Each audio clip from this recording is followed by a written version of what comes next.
Ontem eu estava assistindo aqui a ópera do Monteverdi, Orfeu, e, bom, é do mito órfico mesmo, né, de Orfeu, que desce aos infernos e atrás de Eurídice, a esposa falecida, e quer trazê-la de volta à vida, né, porque ele não suporta uma vida onde não exista sua amada.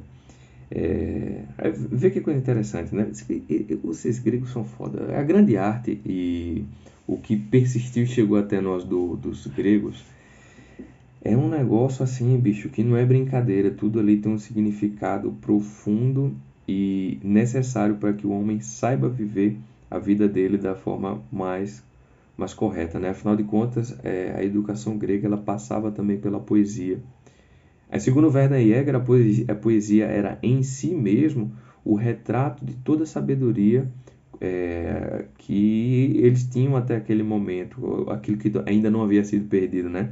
Então, resumindo aqui a história do Orfeu, é essa. Eu não lembro se no mito tinha a forma como Eurídice havia morrido, mas eu sei que na ópera tem, em uma... Meu menino, e uma companheira da Eurídice chega até Orfeu dizendo: olha, ela morreu, ela estava passeando pelo campo e uma cobra picou o pé, o pé de Eurídice. Tentamos salvá-la, tentamos reanimá-la e não conseguimos, ela acabou falecendo. E isso é muito, muito significativo, porque assim, e aí vocês me corrijam nos comentários se eu estiver enganado nessa interpretação, mas mesmo enganado eu acredito que tem um fundo de verdade, que é o seguinte: o pé ele tem o símbolo do espírito, né? O pé é o símbolo do espírito. E a própria Eurídice ser morta, picada pelo pé, significa o espírito que foi vencido pela carne, porque a serpente ela tem esse símbolo também da carne, do material, mas tem da transformação e da elevação. Ou seja, ela é transformada através da morte, né? De certa forma. Da mesma forma que Orfeu será, através dessa metáfora, desse símbolo que ataca Eurídice, ela representa também o futuro do Orfeu, que não obstante ser filho de um Deus e ter o poder magnífico assim de através do canto e do toque da lira conseguir despertar, enfeitiçar os corações até de criaturas divinas e semidivinas também, né? Como o próprio fato do Coronte e do Hades e a Proserpina. Acho que é Proserpina, eu sempre esqueço o nome da mulher do Hades. Que, bom, vou chegar lá. Então, isso. Aí continuando, né? Beleza, isso aí representa também o futuro do Orfeu. Eu estava falando Odisseu, Orfeu. Aí o que acontece? Ele vai até o submundo, ele desce ao Hades, enfeitiça o Coronte para que ele possa fazer o translado, né? Para o mundo dos mortos, para a casa dos mortos, a mansão dos mortos. E lá ele também, o rogo dele, através da música, encanta Hades e a esposa dele, que permitem sim, que mesmo contra a lei, eles permitem que Odisseu faça a tentativa de transladar a alma da Eurídice para o mundo dos vivos, sob uma condição: que ele não olhasse para trás. E aí o Hades, ele convoca todo o mundo inferior para que eles obedeçam a ordem e vigiem esse translado. O que acontece, é óbvio que acontece, né, que Orfeu não consegue cumprir o contrato, ele olha para trás e aí ele perde, né, a alma da esposa. E isso vai remeter também à forma como eu disse anteriormente, como Eurídice morreu. É novamente o espírito que perde para a carne. Por quê? Porque os mortos não olham para trás, os vivos olham constantemente para trás, né? E se deixam levar e dominar muitas vezes pelas paixões, pela vida, pelo passado. Os mortos já não o passado já não incide sobre a vida dos mortos, né? Depois de ser definido o lugar para onde eles irão, o passado já não significa nada para ele. E é isso que acontece. Orfeu, apesar de ser uma criatura semidivina, ele padece o mesmo que nós. E até essa própria questão da filiação divina, né? Então, assim, você Parece que os gregos ainda tinham isso. Olha, os grandes homens, eles eram de alguma forma filhos ou filhas das divindades. Por isso que as suas orações eram ouvidas, tal qual a oração e o canto, o lamento do Orfeu é ouvido pelo pai dele, Apolo, que diz assim no final: ó, meu filho, você sofreu demais, então eu escutei o seu lamento e venha ser divino comigo aqui no céu, né? No Olimpo, com os deuses. É coisa que pra gente, nós cristãos, né? A filiação ela é natural. Então assim, é quase... vê que mudança sutil. Você precisava ser um filho para que as suas preces fossem ouvidas. Hoje, todos nós somos filhos. Então, nossas preces serão ouvidas, né? E isso me fez lembrar também do épico do Gilgamesh, que é Gilgamesh, eu chamo de Gilgamesh. Então, vocês comentem aí e me corrijam, tá? Por favor, que eu devo estar falando errado mesmo. Então, o que é que acontece, bicho? É outra hora, assim, que quando eu li, eu fiquei... E perdi o sono, porque primeiro que, como força poética, é uma coisa inacreditável, inacreditável mesmo. Acho que o Épico de Gilgamesh foi escrito 5.000 anos, 4.000 anos antes de Cristo, alguma coisa assim. Você vê aquela força poética, mesmo que seja numa tradução, é um negócio inacreditável. Mas o que conta esse épico, meus amigos? Gilgamesh, ele é um terço Deus, ou 2 terços Deus, alguma coisa assim. Vocês perdoem a imprecisão. Eu li muita coisa depois dele, já tem um tempinho que eu li esse épico, né? Mas olha só, qual que é a parada? Gilgamesh, ele é o rei, e o caba era completamente doido, meu irmão. É meio gigante, assim, forte pra cacete e tal. Ele dominava tudo e todo mundo e tomava as mulheres à força, batia nos caras. E, pô, tava todo mundo insatisfeito com aquele rei devasso, e aquele rei que parecia que só queria o reino a seu bel prazer e não para servir os outros, né? De modo que alguém, eu acho que alguém lá clama, e os deuses ouvem o clamo do povo ou de uma pessoa específica, e decidem: então quer dizer que esse Gilgamesh está botando para lascar em todo mundo, então vamos fazer o seguinte, vamos criar um ser, o Enkidu, que vai ser tão forte quanto ele, ou mais forte. Então a ideia era que ele derrotasse o Gilgamesh. Então os deuses criam o Enkidu no meio da floresta, no meio da selva, como uma criatura selvagem mesmo. E aí tem umas passagens de que ele corria tanto quanto os animais, sabe? Tipo, os cavalos selvagens, essas coisas. E ele corria tanto quanto eles, vivia entre os bichos mesmo.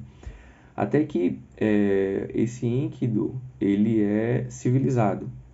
Como que isso na Babilônia se civilizava um homem? Primeiro através do conhecimento da mulher, em termos bíblicos mesmo, e tomando cerveja.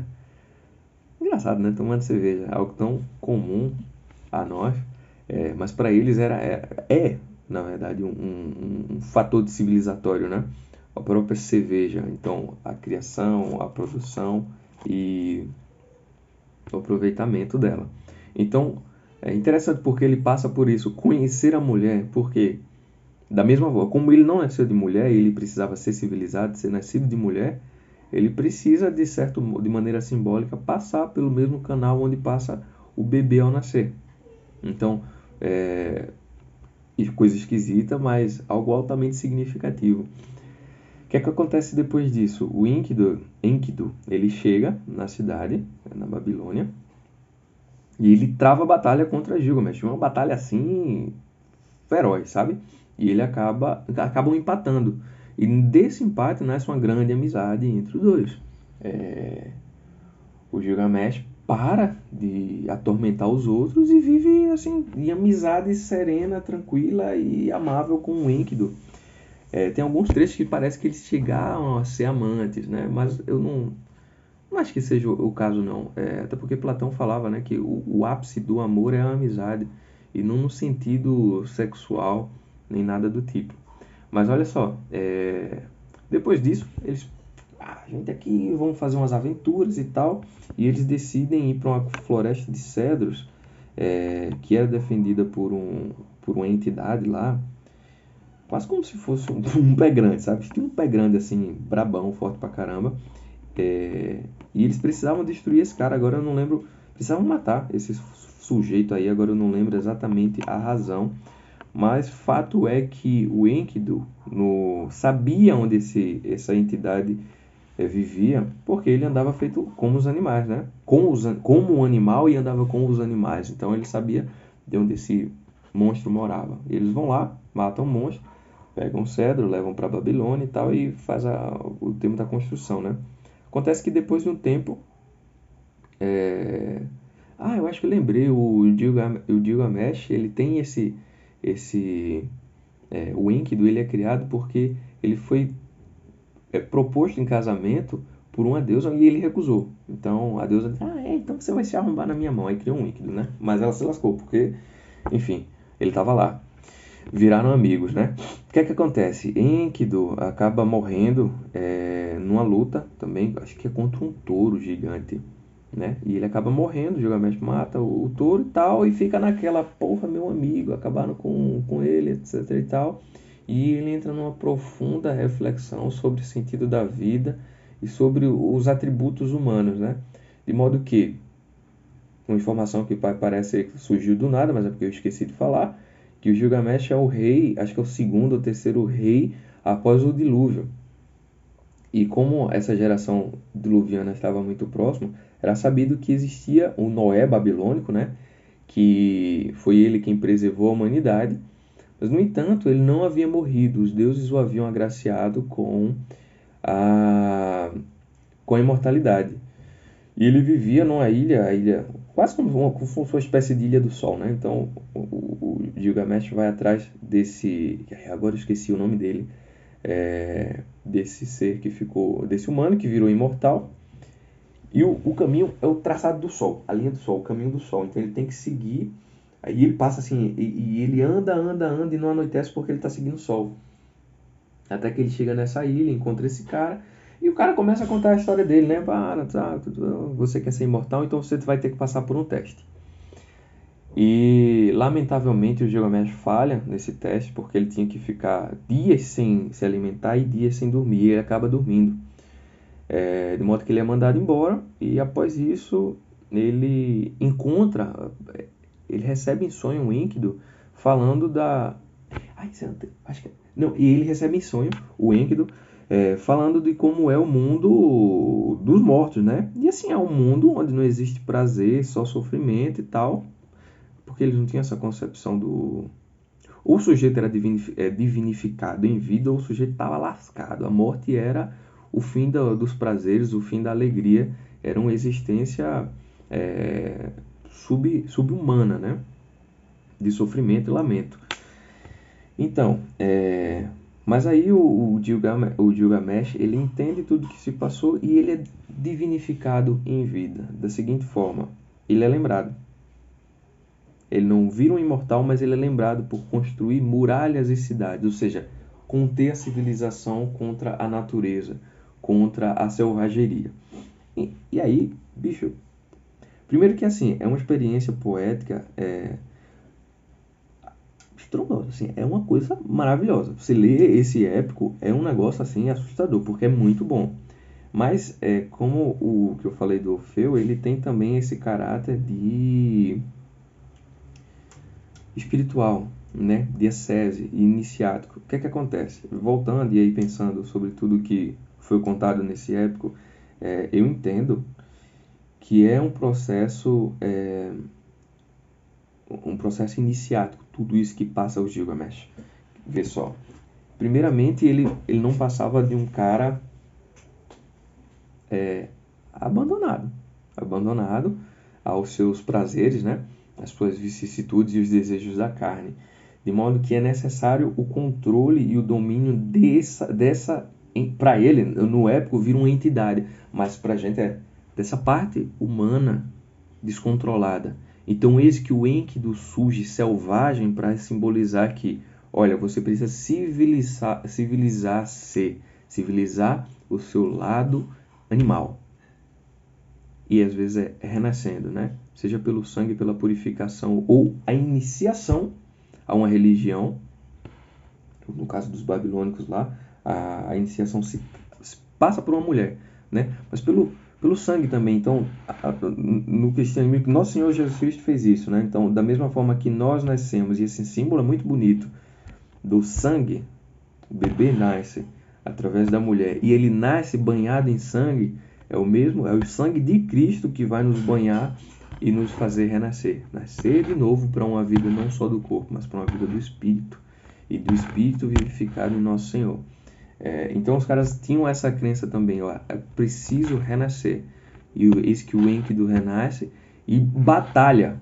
Se a batalha interior nossa, né, a batalha interior do Gilgamesh, que foi com ele mesmo, até que ele encontre o ponto de equilíbrio e empate.